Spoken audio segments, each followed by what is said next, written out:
a Think Live Be production.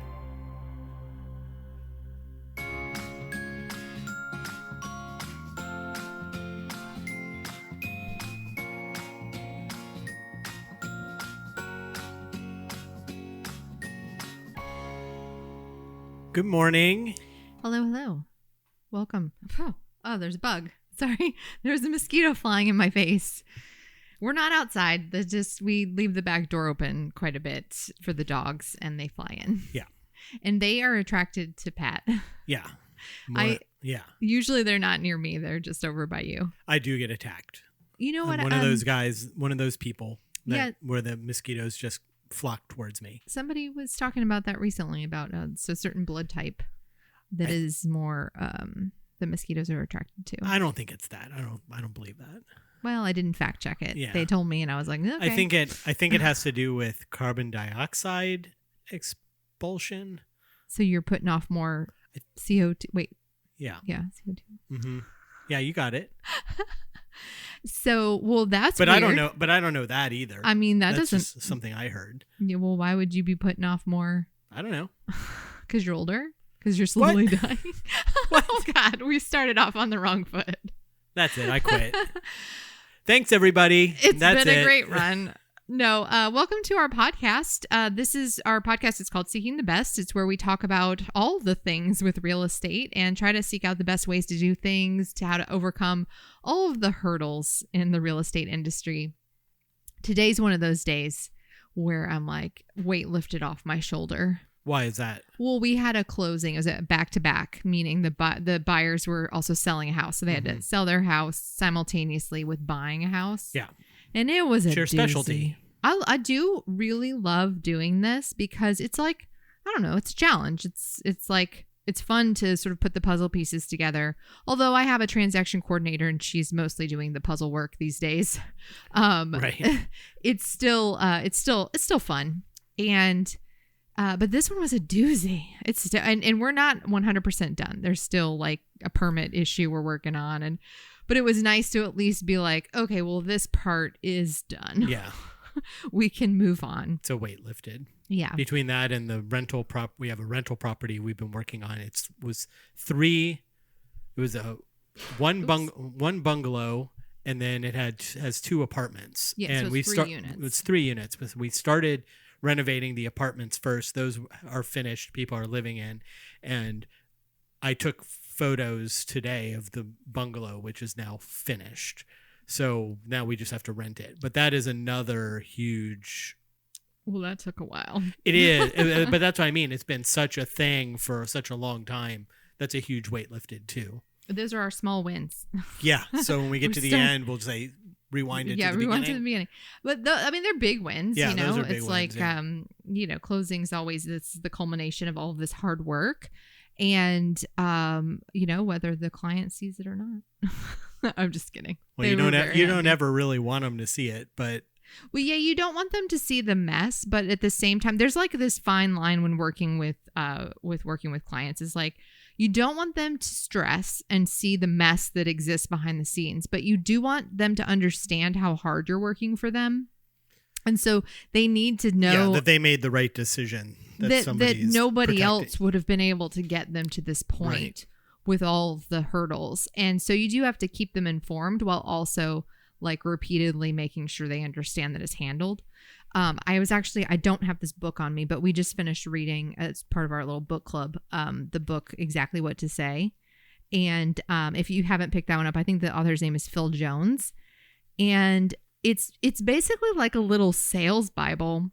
I literally am just going to carry it around in my purse. A lot of it I've already been saying for years, just naturally. I shouldn't say naturally. It's not like I normally talk that way, but like some of the things you've heard before. But he explains really well the why behind it, which allows you to be more intentional. Oh goodness, intentional about how to use the phrases. But one of the phrases is "don't worry." And so I've been using that like nonstop with this particular situation. So like every time I'm like, don't worry. We've got this handled. And then the other one is most people. And so when you want people to understand and like choose a solution, it's like, well, most people do this in this situation. So I keep saying like, don't worry, most people handle it this way. Yeah, I mean, that's nice. That sounds like that's comforting. Yeah. You know what I mean? And when you say most people, what that is saying to them is, I've seen this a lot. So I've seen it enough times that I can say most people. Well, and people want to be like, they might not. Most people. Well, that's true too. That's a different point. But I was more in between the lines. They don't even realize they're hearing it. But when you say that, I can say most people do this because I've seen it so many times. Yeah. Right. Well, so you're in good hands. That's you know what I mean? Yeah. We'll probably do another episode more about that book and the whole sales strategies, because it was a really good read. Mm-hmm. And one I would say it's one of my favorite books I've read in quite a while. Mm-hmm. And so definitely we'll talk more about it. But I saw something the other day. Some agent had posted something about like, I've been in sales. I did sales before I was an agent, and blah blah blah. And I've been an agent now for however 6 months or something, and we are not in sales because we don't sell anything. And I wanted to jump through the computer and strangle them, because real estate is sales. It's not selling a house, but you're selling yourself, and you're selling your competency, and you're selling all kinds of, you're selling nonstop. What is it that you're selling? I'm selling my knowledge and my ability to be able to get you through the trials and tribulations of buying or selling a property. Well, that's what I'm selling. And the idea that he was just talking about, it's not a sales job because of there's no actual sales being, you're not supplying a product. It's like, you are supplying a product. You're supplying you're the product. Well, it was just a really kind of an ignorant sort of, I don't know what made me think of that, but it's kind of been in the back of my head for the last few days that I saw somebody post that, and it just kind of made me mad. Well, the thing is, I think you sell yourself a couple times throughout the real estate process, or you sell a couple times, I should say. One is to sell yourself and get them to work with you. That's number one. And that's selling your service, but it's you as a product. Yeah, and it's your time, and you're selling all of that stuff. And everything that's culminated to bring you to that point, like your experience, your knowledge, all the things you were saying. But then you also do sell the consumer, and you can tell yourself you don't. I think people feel like that's like a sleazy, slimy thing. And some people might read that book and feel like that all of that sounds like ways to manipulate people or something. But the reality is that people have a hard time making decisions. Yeah. And they want help making the decision. Right. And you're there to provide, your experience helps guide the decision-making process. You don't tell somebody don't worry if they really should worry. You're not trying to lie to somebody. Right. But when you're guiding them through a difficult, stressful experience, mm-hmm. and you're their guide up the mountain, so to speak, like your job is to sell them on don't worry, like we've got this handled. Like that's selling them every time you talk to them. Yeah, I don't know. They're buying in a little bit every step of the way into trusting you, and you're helping them achieve what their goal was, what they set out to do.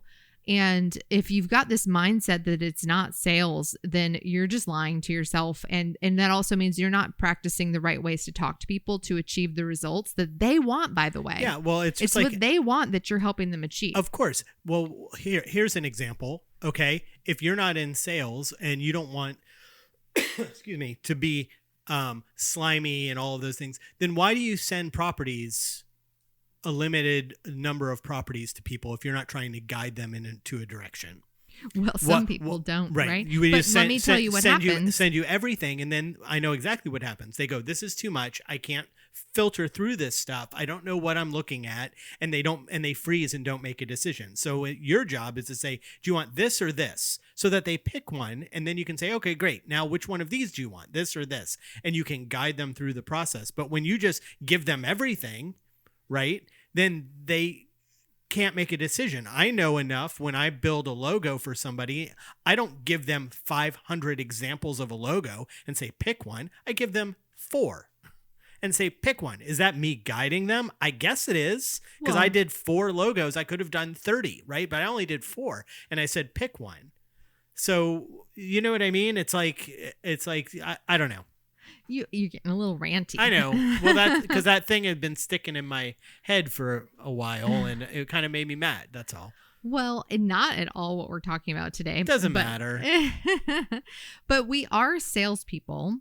And I love I think it's in the one thing they talk about the study, and I always reference this, is where it's a study where people put out a bunch of jam, like jelly jam samples at a grocery store, and put out like, and I'm going to mess this story up because it's not in front of me, but like 20 or 30 samples, and nobody bought anything. Right. Yeah. And then they put out like 3 samples and they sold a bunch of jam. Mm-hmm. The point is that the sales process is about helping people narrow and identify what they should like based on what they told you their needs were. That's the sales process. And you do that through asking questions and using specific language to guide them. And we all do that every single day. If you're good at your job and you're helping people achieve their goal of buying that specific house or having their first home or buying an investment property, then you are actually selling them on, and it's a process. And so, yeah, that does kind of upset me when people, it's just not an understanding of what we do every day. Yeah. And this person was an agent. Well, a lot of people are real estate agents. Right. But anyways, speaking of being real estate agents, what happens over time? So we've been talking about, we kind of started with the MREA models again, because it was the start of the new year, and it's a good idea to get your stuff in line, because you should have built a business plan at the end of last year. And it's just a refresher on all the things you need to be in place, because there's still time. Let's say you're behind. We're already in February. There's still time to catch up and hit your goals. But if you don't get things in order at this stage, if you let another month or 2 months pass, then there's no way to catch back up. So you've got like this small window.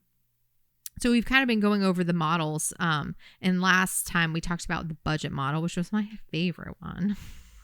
And so the last model, though, is the organization model, which I'll say, like, I don't think, not that I'm not an expert in any of these models. Like, I'm still figuring stuff out, even after all this time. Like, because everybody will be always figuring it out, because your business is always constantly changing. Yeah, but my point is just, of all of the models, if I was going to call myself an expert in any of them, it would probably be the budget one, but it wouldn't be the organization one, because I like flip-flop a lot about this of like, which roles do I need, and who's the right fit, and like what's the right personality, and blah, blah, Maybe blah. that's because the budget are finite numbers that you can add up and have a red circle around and be like, there, it's done. Whereas the org chart is a constantly changing thing in flux that isn't instantaneous, that you're making plans for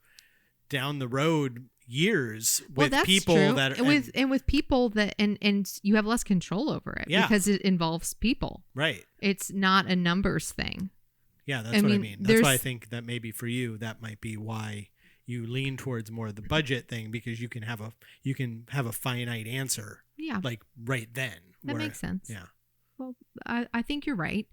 But the point is that the organization model is really crucial for everybody. And I attended a KW Talent. It's like a division of Keller Williams, like a specialty that you can join and be a part of. And you get a bunch of extra training about growing and hiring and training and all of that stuff. And I attended like a thing the other day, and they were reminding me some things that I think are important, because I think what happens is when you're a single agent and you're doing everything, and you don't really realize, like, you don't think you need a team member. If you don't have a plan to build a team, that you think you're just doing it all alone, and that you don't really, like, leverage doesn't matter. And so you might skip the organization model section. But I think there's a couple of things that are really important about it. Is number one, leverage comes in all different types of forms. It's not just like, okay, I want to grow my team, so I'm going to now hire an executive assistant. It can be all kinds of different things. It can be hiring a coach. It can be having a team of like inspector. I've got a great inspector. I've got a great lender. I've got a great title person. Those are team members too. And they should actually like provide you, if they're leverage for you, which they can be, then they should actually allow you to do more business because they're so good at their job of explaining things to people and keeping on top of the stuff that like is their part of the job, that it actually provides you with the opportunity to grow because you've got good people in those roles. Does that make sense? Sure. Yeah. I mean, any one lender isn't going to all of a sudden free up your time to be able to do a bunch more business, but a good lender with a good inspector, and you start adding this up, it's all about time, saving a little bit of time in a lot of different places, which gives you a bunch of time to be able to do more business. Well, even like a lender, like think about it like this, a lender can help you lead follow up, because you might have leads that aren't qualified to buy, and you're trying to determine, how do I spend my time? I'm busy. Who do I meet with? How do I know who I should meet with? Well, you could actually have your lender call the people themselves and follow up for you. And then you have the qualified people in front of you. So it's anything, leverage can be anything that allows you to do more, work smarter, harder, faster, all of those things, because they're taking something off of your plate that maybe you were previously spending a lot of time on. And it frees you up other time. Even things like just household stuff. Like, I haven't cleaned a bathroom in 2 years. Yeah. Like, we finally got to a point where I was like, it was not that we don't clean our house. It's just that we got to a point where we said, I think it would actually be beneficial for us to have somebody come and do the amount of time it takes to clean the house versus I could spend all weekend. What does it cost to hire somebody to do it? Our time is more valuable to be spent doing the things that we're doing than cleaning the house. So it makes financial sense to hire somebody to come and clean. Yeah. And so, I save that weekend time. Now I can do whatever I want. So which I could do, I could actually spend it doing like fun stuff, but what I actually do is looking more work stuff. Spend time looking through resumes that you wouldn't be doing if you were cleaning a shower. Yeah. Right. Yeah. So leverage comes in different forms. It was a good refresher about all the different ways to think about that, and not just think about like, oh, I've got to hire somebody for my team, because not everybody wants to grow a team.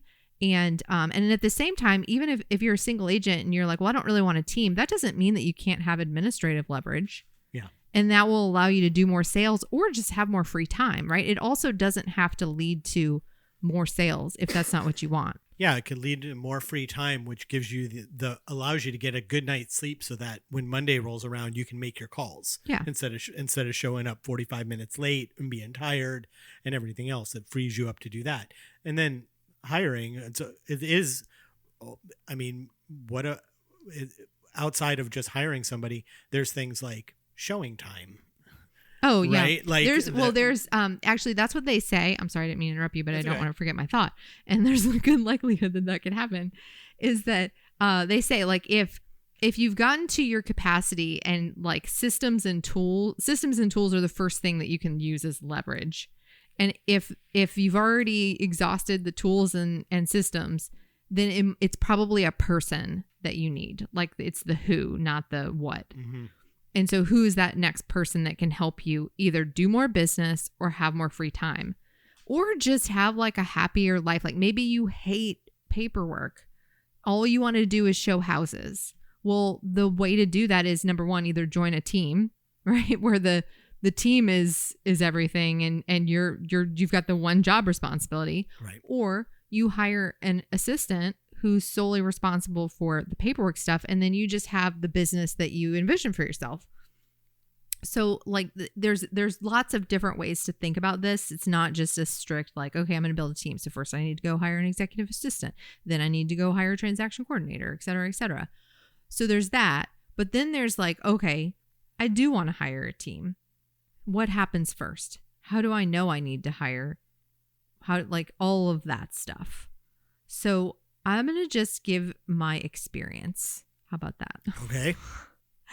I was, so my backstory is a little bit unique because I was a single agent. And then for a very brief blip in time, another agent in the office was looking for somebody to sort of partner with on a short sale.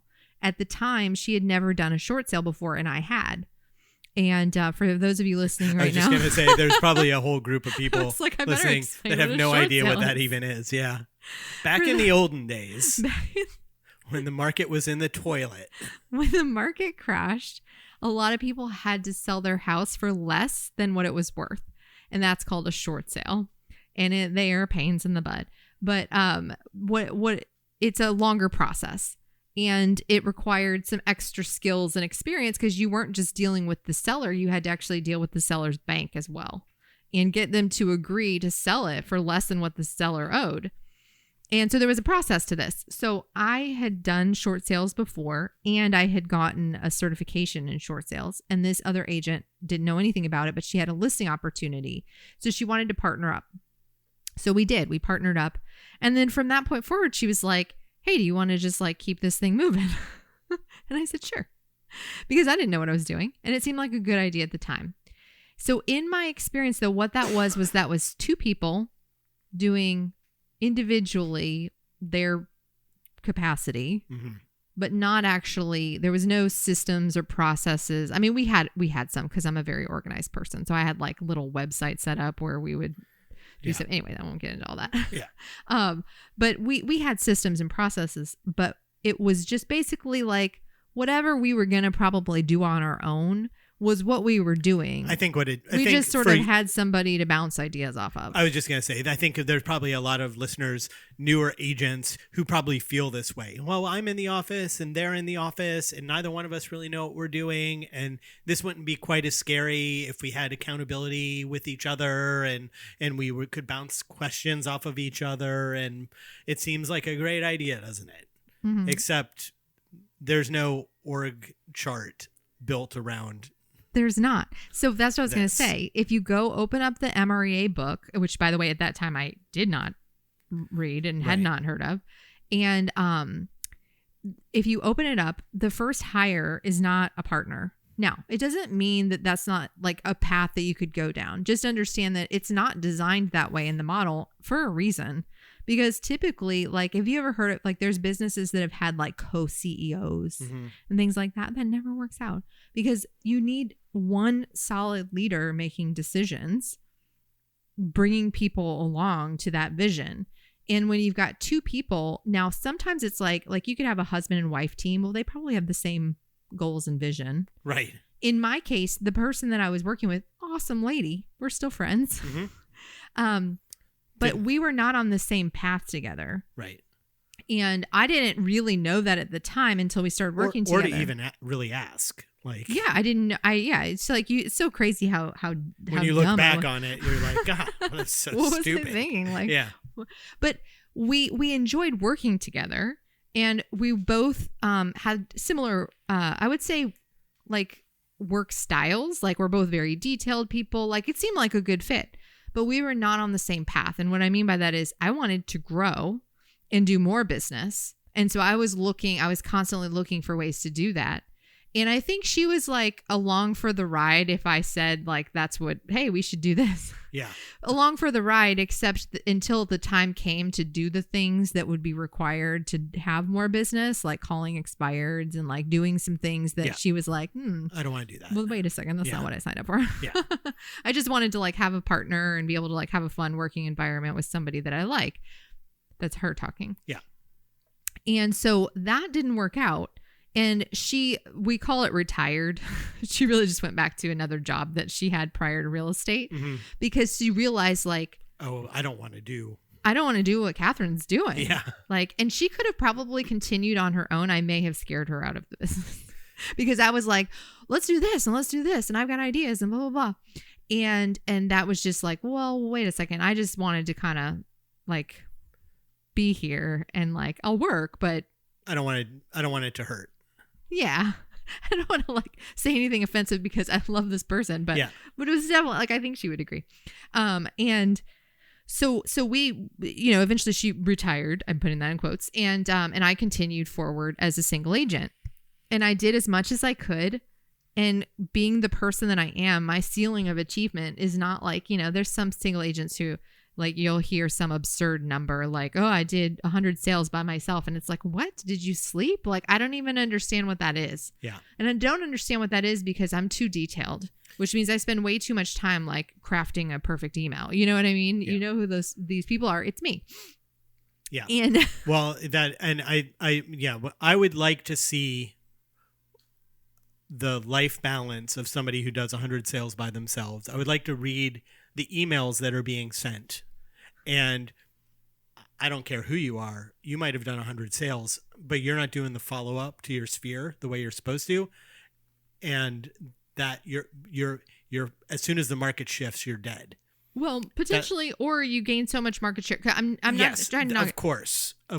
Everybody has their own way. I'm just saying, like, it was for me. My ceiling of achievement was lower than what some agents are. Yeah. Where I got to a point where I said, and I try to think like ahead too, and which is a good thing. I think. So I got to kind of a point where I was like, if I don't have somebody to help me behind the scenes soon, then I won't be able to even like maintain what I've got. Right. And you start to realize, like, is this going to be my life forever? Yeah. Like this is crazy. Like every day, all day. Like I can't, like I need help. Yeah. Right. So then what I did was I didn't follow the model because I went out and I hired. Because you hadn't read the book. I hadn't read the book. I hired an admin, but a part-time agent. I hired an agent to be a part-time admin. A new agent. Who had no experience. Didn't have any experience. And thought, well, maybe I'll learn something if I'm Catherine's part-time assistant. Right. So what I learned through that experience is, number one, this person's resume should have told me everything I needed to know. It had a typewriter up at the top left corner. It was like it was a cute little resume, but it had a typewriter. Luddite. So now one of my, like, and still to this day on all the core values, mission, all of this stuff, I like technology. I like everything about, like, how do I do things with my computer, my phone, make it faster. Yeah. I was using a Google site like I created a Google site that had a Google sheet embedded on it that I would input like tasks. Hey, Ma. Hold on. Well, this sounds really old fashioned now, but like at the time, nobody even knew what that was. And I was typing in like my activities so that my sellers had a private website that they could view and see all the things. Well, right. now technology exists where we check off things behind the scene and it just like spits it out in an email to them. But you've got a Luddite assistant that you hired. Yeah. Who type, like, so imagine somebody with a typer. And you said Google Sheets. Sorry, I'm just remembering this experience. Yeah. But anyways, super sweet. But again, like, just because you know somebody in the office doesn't mean that they're the right fit for the job you're looking for. Just because they're physically there in front of you doesn't mean you should hire them. Even if you feel like, well, I really need help, and so at least this person can do something. Because they actually, even if they're good at their job, it's going to take weeks before they take anything off your plate. Well, so the other thing is... so don't waste your time just being more busy training somebody who's not going to work out. So the other two things about that situation was that it was part-time. And that was like one of my bigger mistakes that I've made, I think, is because... And it wasn't, if I remember right, it wasn't part-time like Monday, Wednesday, Friday. It was like 9 to noon or something. It was like half days. Yeah. Like a few times a week. But the problem with that, and again, I'm not saying that it can't be done. I'm saying it didn't work for me and I don't recommend it. And it's not what the model is, which is what we're talking about. So the thing is, you can never get in a rhythm. So like, what happens if you've got a new file that needs to be started and your admin leaves at noon? It's like, so that just doesn't get started until the next day. So like nothing. No, it means that you have to drop everything you're doing and start the file. So then I start the file. So then they come in the morning and they don't. And then they say, "What's this?"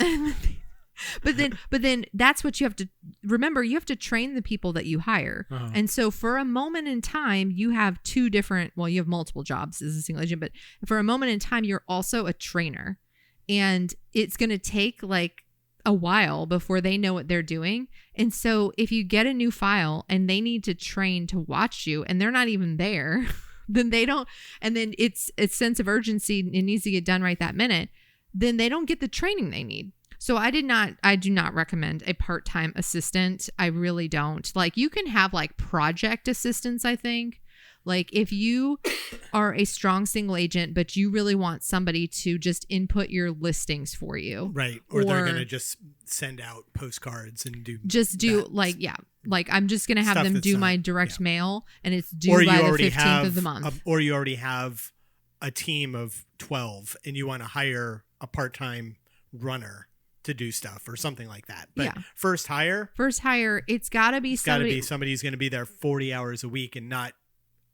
And when I say 40 hours a week, it's 40 hours a week. It's not, well, I need to leave early on Thursdays to get my kids or, we really like to travel. So there's going to be a few times that I, just put a no on it right from the beginning. And again, back to the model. The model is it's somebody that should help you build your systems and processes. Right. Now, I didn't necessarily need help with that because that's already like one of my stronger suits. So it's not that I needed help doing that piece of it, but that's what the model says is you want somebody who's actually going to be able to do those skills too, because they should be able to allow you to do more business. Well, if you do more business and your business grows, then they're going to need to tweak your systems to be scalable to a larger business. Right. And so they need to be able to handle that kind of job duty to be able to understand it, to see it coming and then make the changes and make the right changes. Yeah.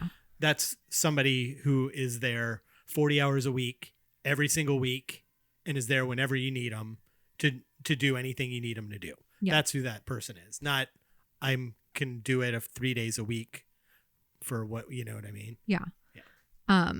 Well, should I keep going or do we need to take a break? We can let's take a quick break. Okay, because I was about to get on a rant. All right, let's take a break. Okay.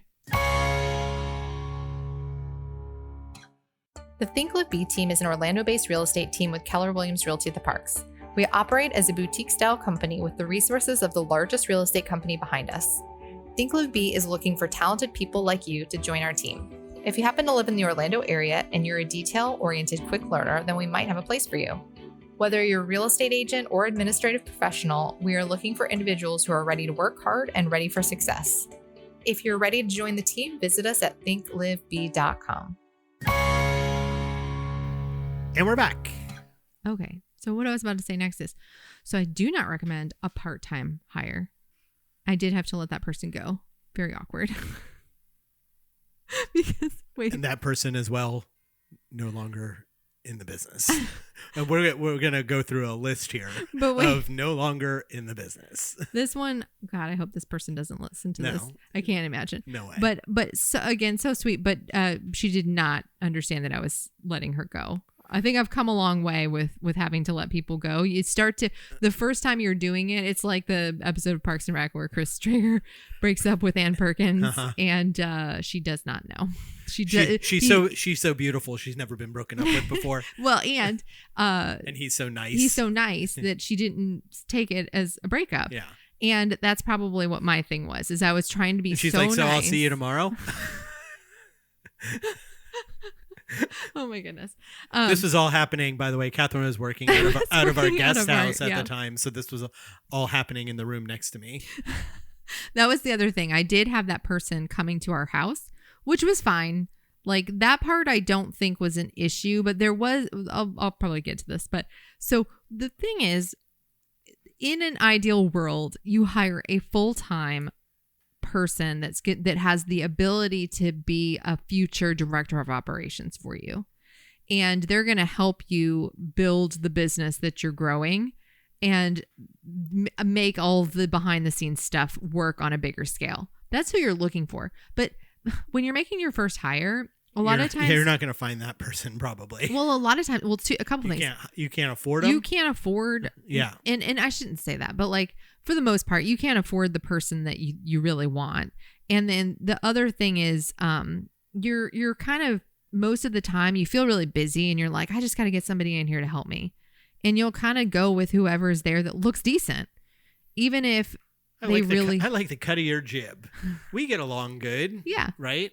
Well, because like you also, when you're just yourself, you want to kind of enjoy the person that you work with. Mm-hmm. So you're like, and I still feel that way 100%. Sure, like with any team member, like I'm not going to hire somebody that I'm not going to be able to get along with. Right. But it should just be one of the many things that it can't be the number one thing. Let me go down a rabbit hole for a minute. Like I'm gonna ignore all the rest and go with this person because. Can I go down a rabbit hole? Mr. Rabbit, wait! No. I went to a class once. Keller Williams has a lot of classes, in case you haven't picked up on this podcast, and I go to all of them. And career visioning, I believe this was the class I was in. And somebody asked the question, like they had a candidate. So career visioning is all about hiring, finding the right person with the right personality to fit those roles that you're looking for. And so somebody raised his hand and asked the question, like, well, I've got this candidate and I just really don't really like her. Like, I don't feel like her personality and mine really mesh. And he was like kind of trying to ask, like, should I hire her? Because she seems like she's a good fit for the job, but I don't really like her. And the person at the time kind of made it sound like, well, yeah, just because you don't personally like her doesn't mean that you shouldn't hire her for the job. And I was like, no okay, way. Listen, I take a lot from these classes, but I 100% disagree because especially in that situation, which is what he was talking about, when you're working side by side, literally side by side with this person, you better enjoy sitting next to them or it's going to be a miserable time and they won't last. Yeah. If you're a 6th level agent and you have a director of operations and then 3 assistants, and then there's another assistant who's going to get hired who's going to be the marketing assistant to the marketing director. First of all, you shouldn't even know who that person is to know them well enough to know whether or not, because you didn't hire that person. The marketing director did. But if that person and you don't have the best relationship, fine. Right. Well, yeah. But when it's you and one other person, they have to know how to read you. They have to know, like, what would Catherine want in this situation? We've had a lot of problems with admins in the past who have a hard time looking at 3 different client gifts and being able to say which one of these client gifts is the right one, is the one that Catherine would pick as a prize or something like that, or maybe the gift isn't the right word, but as like a prize for a raffle. Not being able to understand. And then them picking it and Catherine going, oh, that's not what I wanted and blah, blah, blah. And that stuff just builds on top of itself. That's one example of 1,000 examples of things that happen every single day and every single week to the point of where it's like, oh, I can't work with this person anymore. Right. So it's really important that the person that you like them and that they get you, because they are going to be your right hand, this first person. You know what I mean? I want to kind of like roll through some of my other hires just for fun. So after the part-time agent disaster, I then hired somebody else to come work from the house. Yes. Who was an artist. Yes. And that's a good example so of she's like... She's a photographer. And that's a good example of like that personality assessment did not line up with the assessment for an admin. It just didn't. Yeah.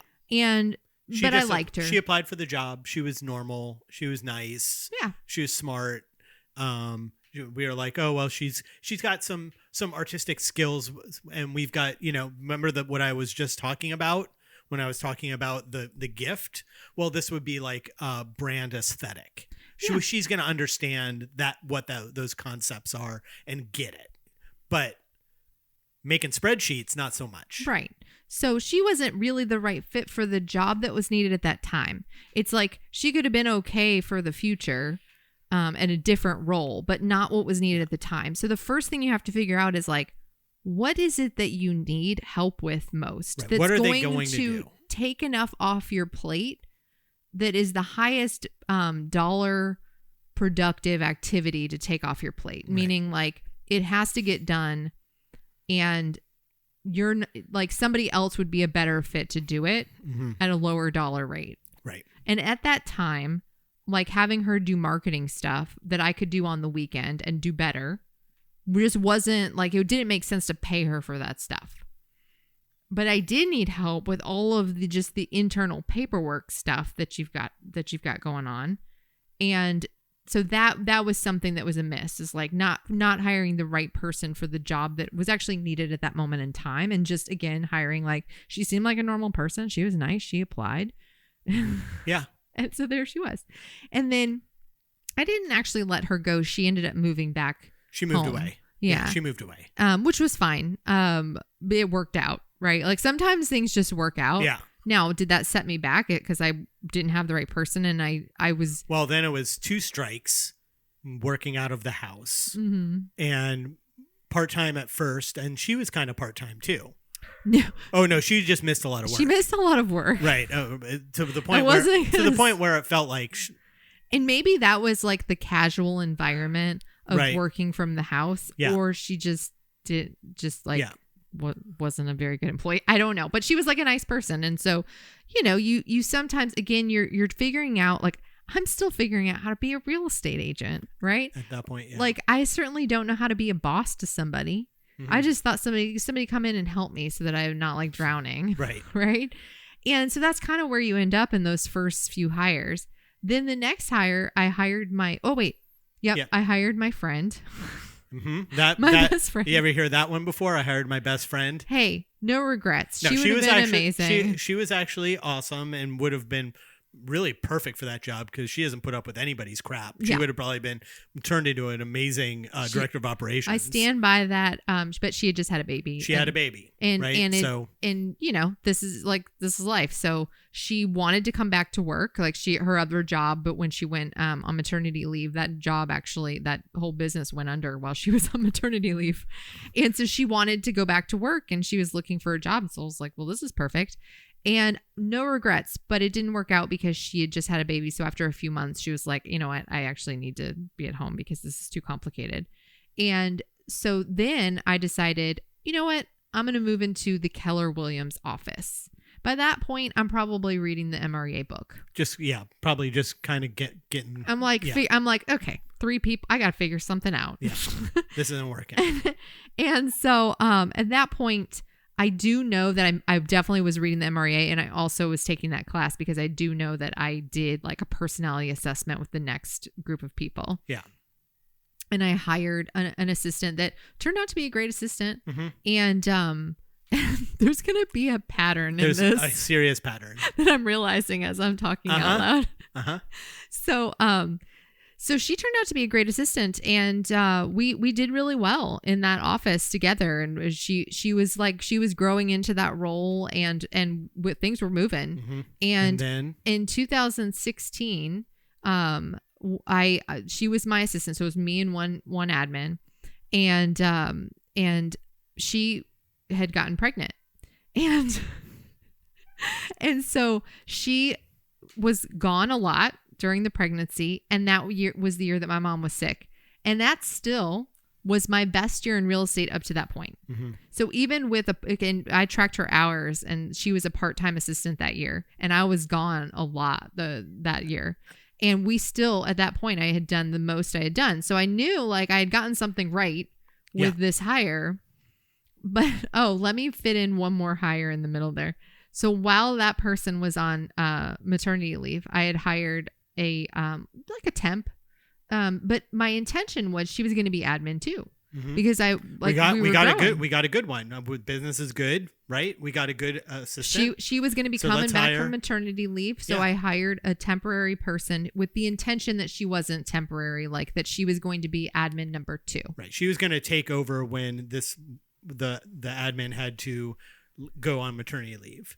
Yes, and so she did, and I was that was a crazy year because my mom was sick and stuff. And that girl, like, so I was kind of absent, like, again, I'm an agent out in the field. My admin is on maternity leave. And so I've got this other person that I sort of started to train on some things, but she was just barely filling in for the person who was on maternity leave. And so I gave her a project to set up my website. And so I would come in sometimes to the office and she just wasn't there. And I asked her, I was like, so, I finally had to have this conversation because I noticed this pattern happening. I don't even know if you remember this. I don't. It was a short, few months. And I had to sit her down and I was like, you're never here? And she's like, oh, well, I'm working on the website. And I'm like, okay, well, show me show me what you got. And she's like, well, I'm figuring out how to do it. And I'm like, okay, well, I'm not. So I'm paying you to learn HTML? Sit in a coffee shop and figure out how to do HTML. So anyways, I had to let her go. That one was a weird one. It was a very bizarre situation. Might not have even had a headshot on that one. No. I guarantee you don't even remember her name. But anyways, it was a very temporary, crazy time. But that admin that was on maternity leave did not come back.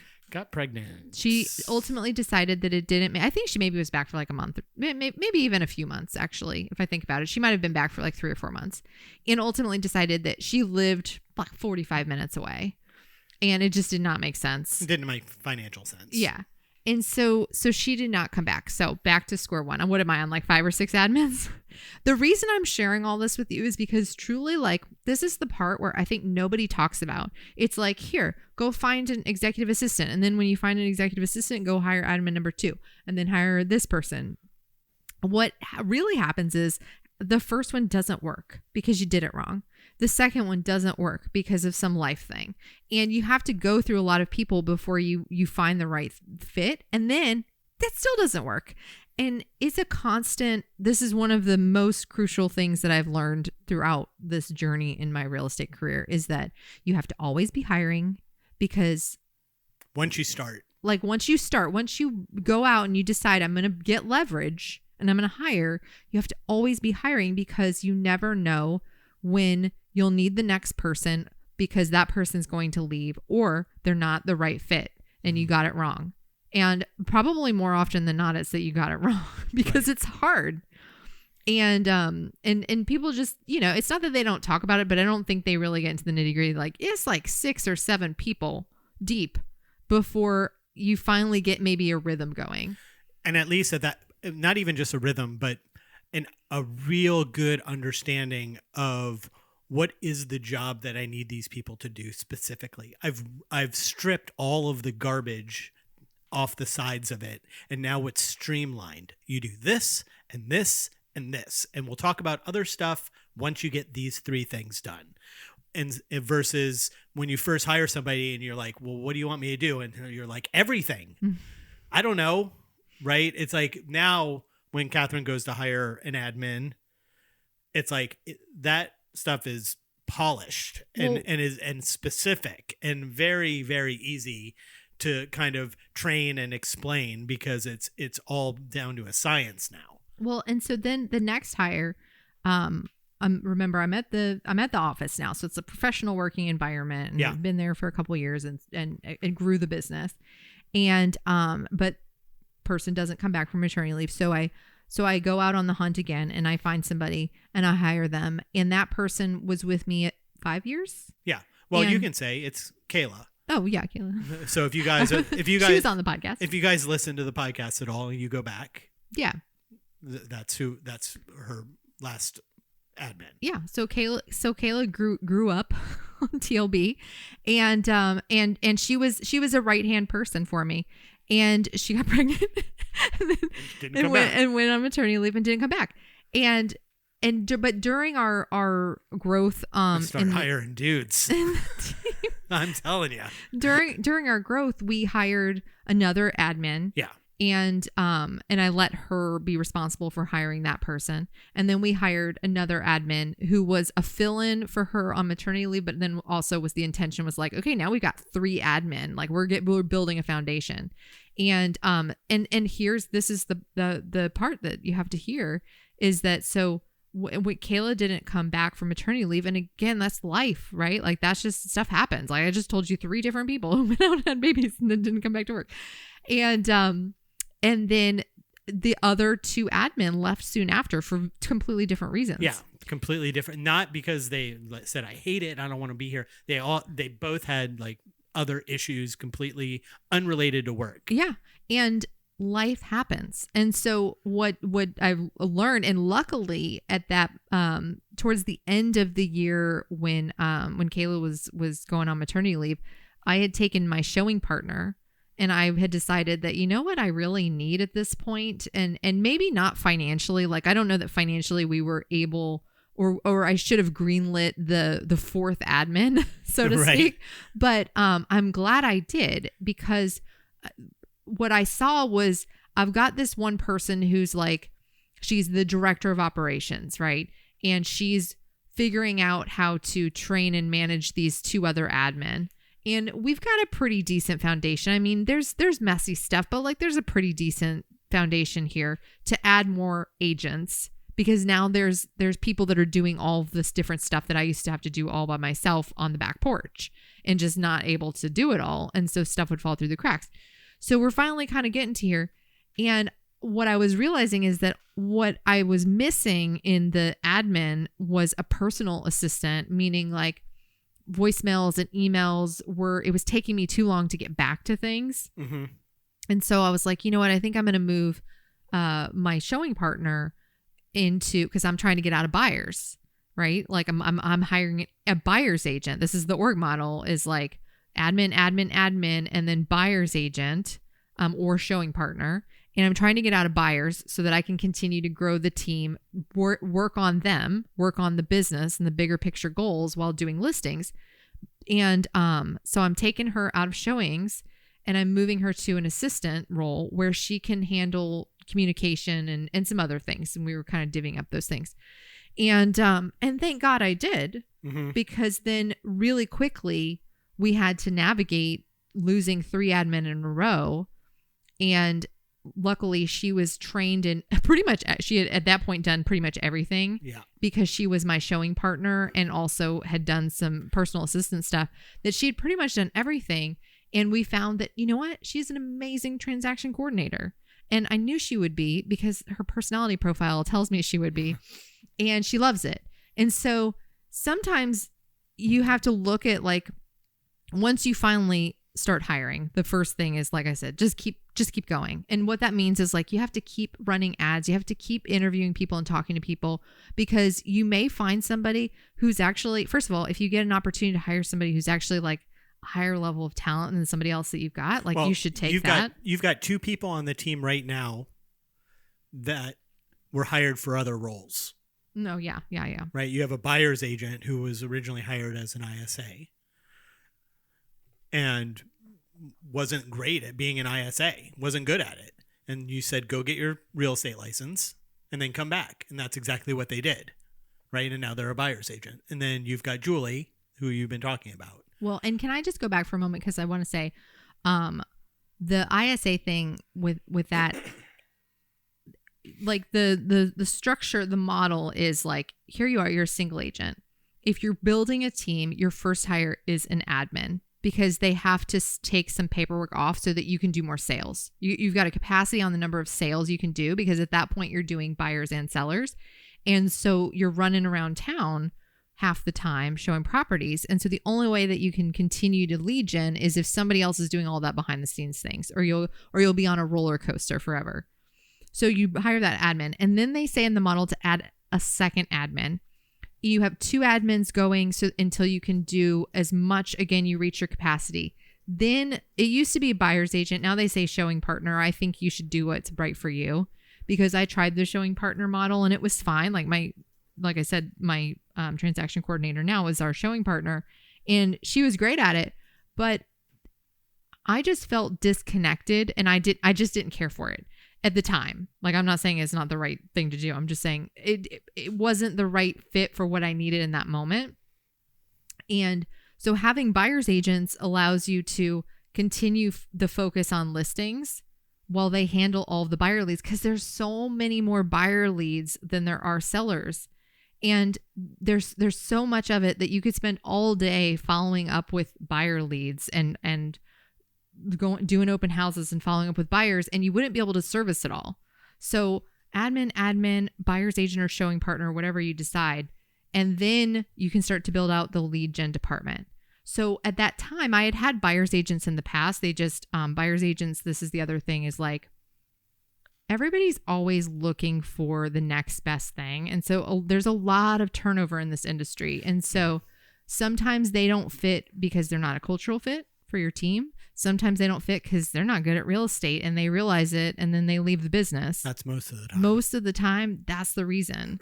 And so you'll servers. actually hire more agents than you will admin. I just listed off a bunch of different things over this like long career. And we couldn't even go through the number of buyer's agents. I don't know about that. I could name them all, but the point is like you'll go through a lot of those because a lot of them just won't make it in the industry. Yeah. Because they're not getting a paycheck unless they do the work. Turnover is crazy. It's like being a server in a restaurant. Yeah. You'll go in next time you go to a restaurant, ask the server how long they've been there. It's going to be under a year. Yeah.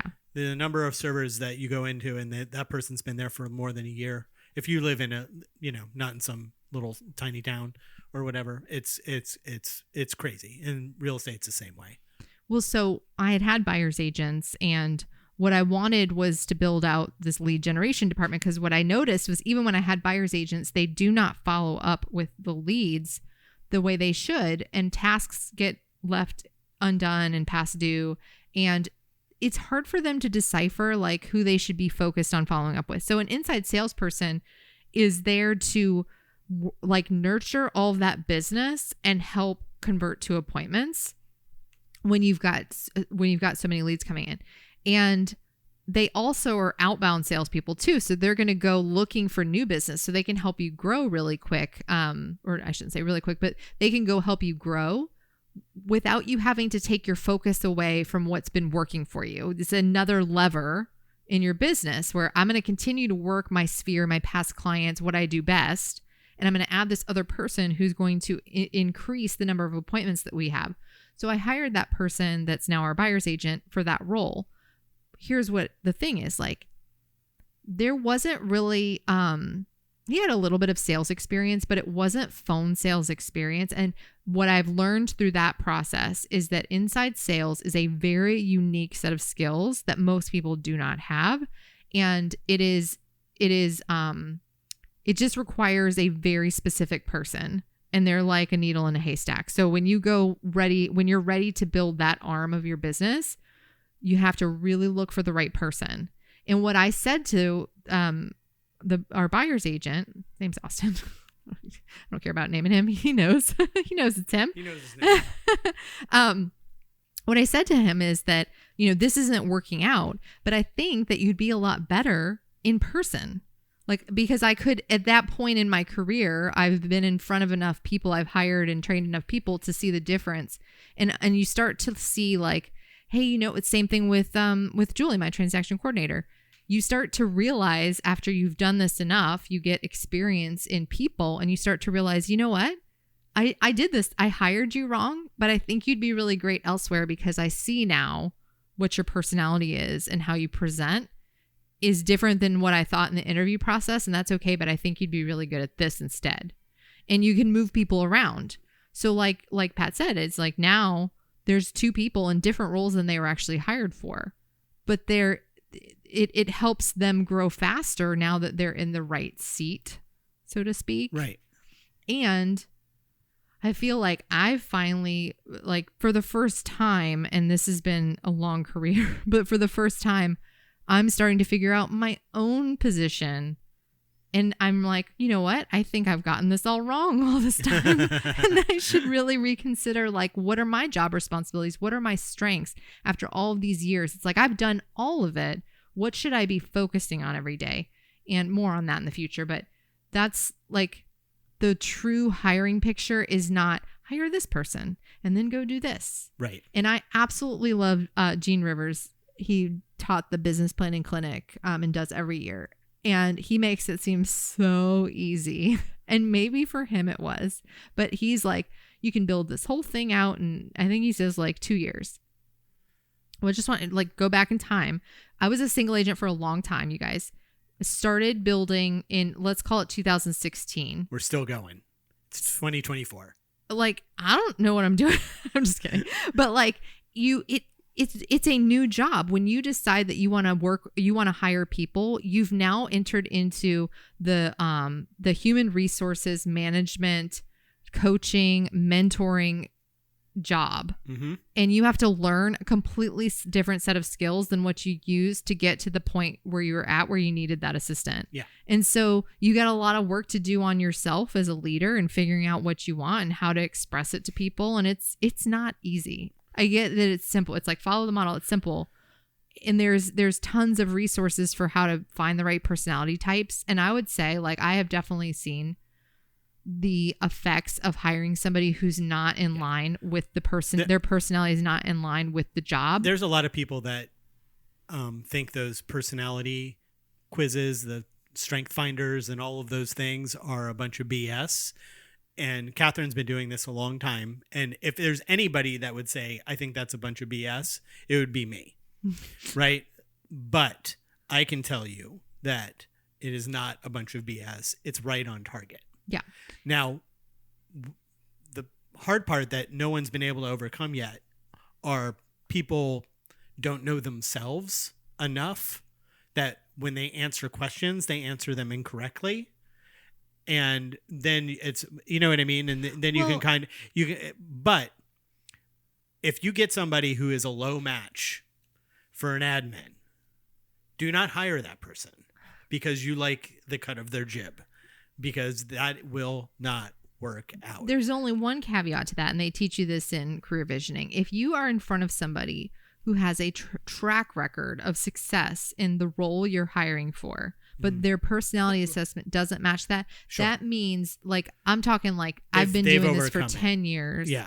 They've overcome the struggles that they would have to be successful in that role. Right. But then you still need to know that there's going to be some mismatches that you might experience, and they show up every day. Yeah. That they're that you frustrated have to deal with, at work. Or that you're frustrated because they're taking too much control of things, or they're doing it their way, or whatever it happens to be.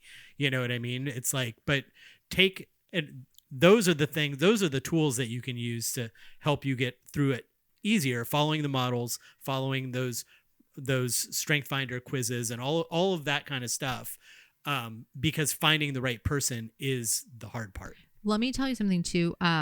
There's somebody that at some point worked on my team, and I still reference their personality assessment because it was such a mismatch, and I knew they came in as a low match for the role, but I allowed myself to move forward because at the time I really felt like I needed that role, and there was a certain amount of I thought track record of success. It was a different industry, but it seemed like a close enough fit that I was like, okay, well, if you were doing really well in this, then I think you might do well here. But I go back and read that because there were so many signs. Like if you follow if you're part of Keller Williams and you've taken career visioning, you'll know what I'm talking about. But there are, in the assessment, there's paragraphs that you basically, it pumps out after they take the assessment, and it tells you who they are in different categories, like how they like communication, their best work environment, their ideal supervisor, things like that. And so if you're reading that and it's like, for example, and I'm making something up here, but like, for example, if it says like, so-and-so likes to work independently and will not do well with structure. Well, that might be a misalignment for somebody who is transaction coordinator. A transaction coordinator who has a very structured, specific set of tasks that they have to do every day.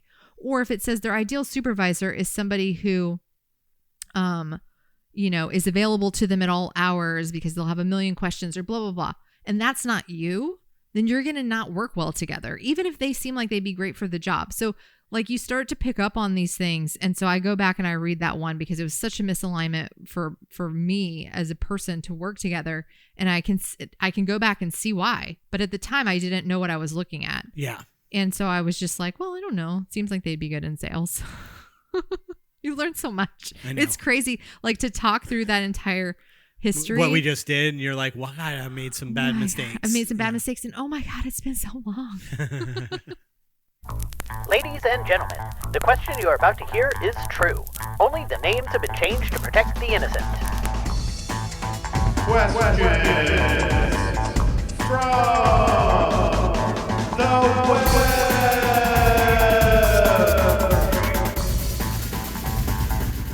Question from the web. The brokerage I'm with is virtual, so we have no office. I'm really struggling with a weekly routine that will allow me to be consistent and grow my business. What are the most important things to make sure I put in my schedule?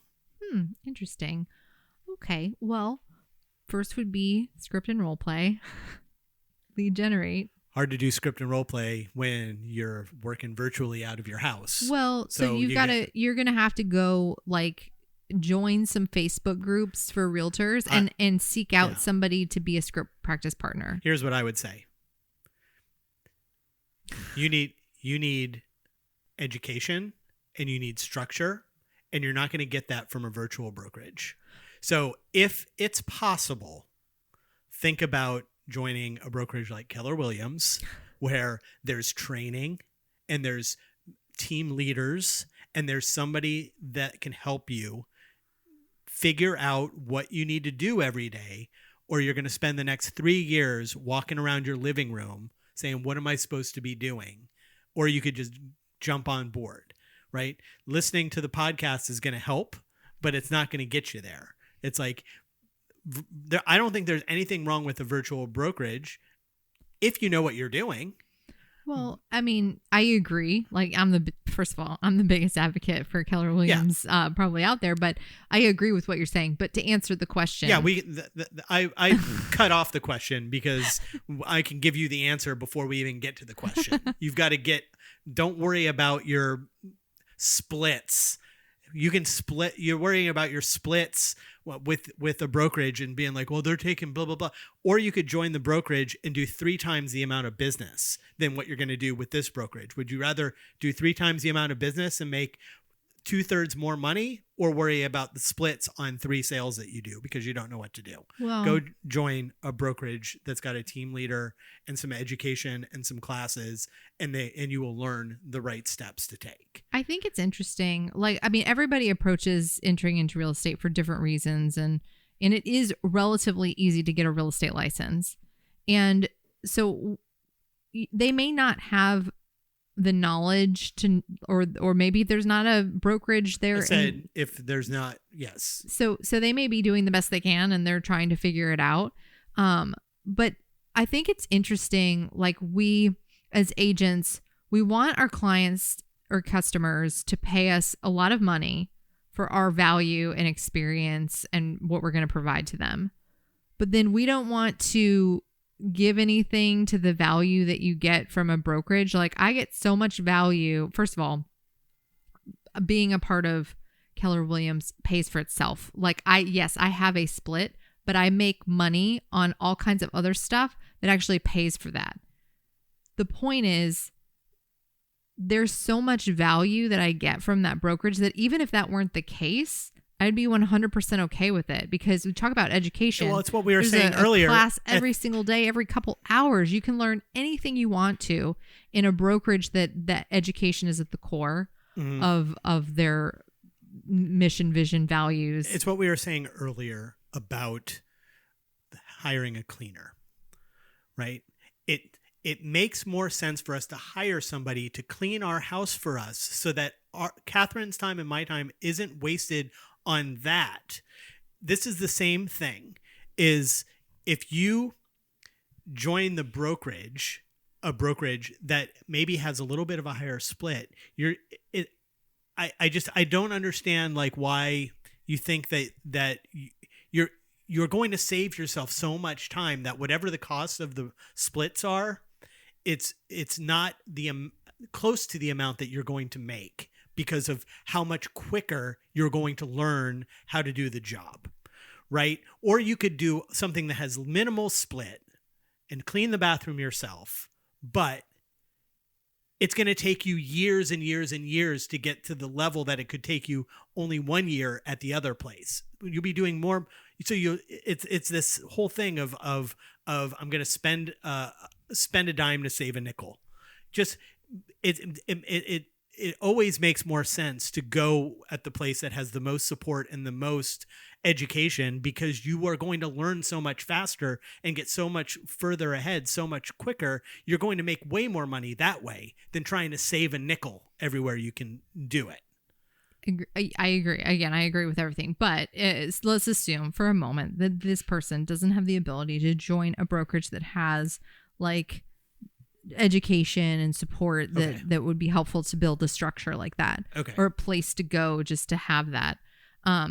So, I mean, I started off a little bit laughing because it's your job, right? Script and role play, lead generate, lead follow up, go on appointments, show properties, write offers, negotiate contracts.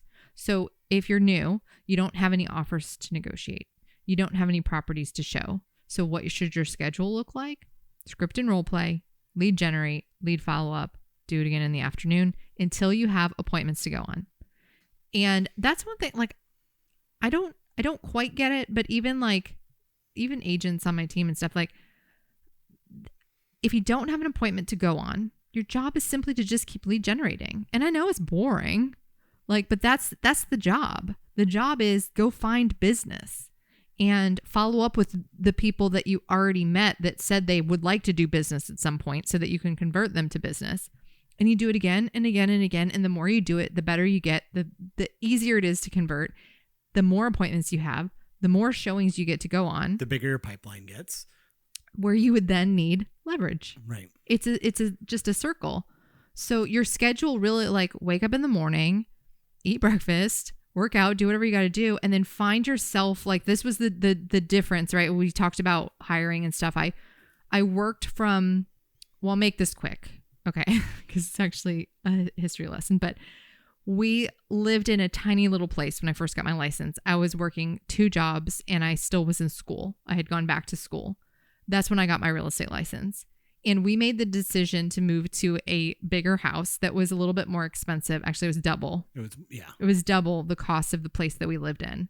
But the decision was, well, I'd have an actual physical office. Both of us would have a physical place that we could work. It was just another bedroom. That made the business grow because of that space, to have like an actual private office to do business. You spent money to make money. And then we made the decision, and we kept working our bar jobs. Yep. And then we made the decision to buy a house, and we bought a house that had a separate guest house so that we could turn it into offices. And that would be our separate space that we would work. And it's not just a bedroom in the house anymore. It's so designated that we could actually like turn it off at night and leave it and close the door. So each time we moved, and then we made the decision once we bought the house to leave the jobs that we knew would pay the bills consistently, to kick that crutch out, and the business grew. Right. Then I made the decision to leave that office space and go get a physical office space in the Keller Williams building, which, by the way, costs money. And the business grew.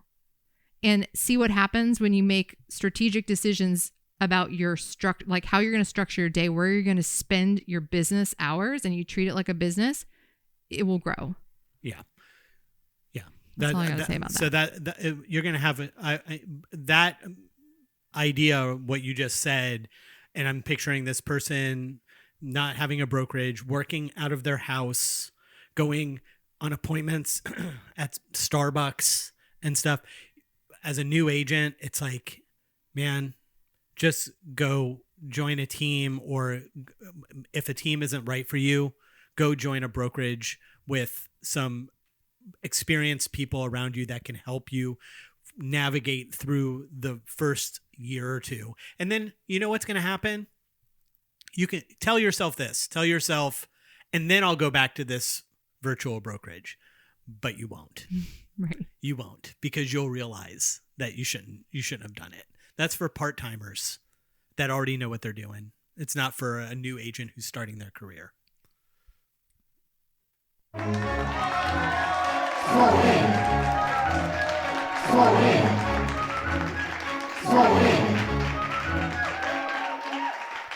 Small win. Catherine, do you have a small win this week? Oh, geez. I think just like rewind the tape. Tape?